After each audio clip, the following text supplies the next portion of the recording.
ఎందుకు కొడతారు? పరీక్ష చేస్తూ ఉంటారు. ఎక్కడైనా రాళ్ళు గుచ్చుకున్నాయేమో స్క్రూ డ్రైవర్తో రాళ్ళని ఏం చేస్తారు, తీస్తూ ఉంటారు.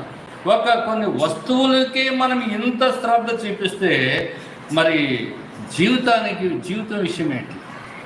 జీవితం విషయం ఇంకెంత పరీక్ష చేసుకోవాలి?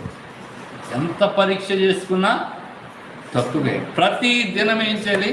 పరీక్ష చేసుకోవాలి. వాక్యము ద్వారా పరీక్ష చేసుకోవాలి. దేని ద్వారా అంటే వాక్యముతో పరీక్ష చేసుకోవాల్సినటువంటి వారు ఉన్నారు.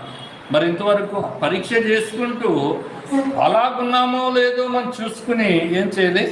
అద్దం దగ్గరికి వెళ్తాం, చూసుకుంటాం, మచ్చ ఉంది, మచ్చ ఉన్నప్పుడు ఏం చేస్తాం? దాన్ని తుడుచుకుంటాం. పోకపోతే ఏం చేస్తాం?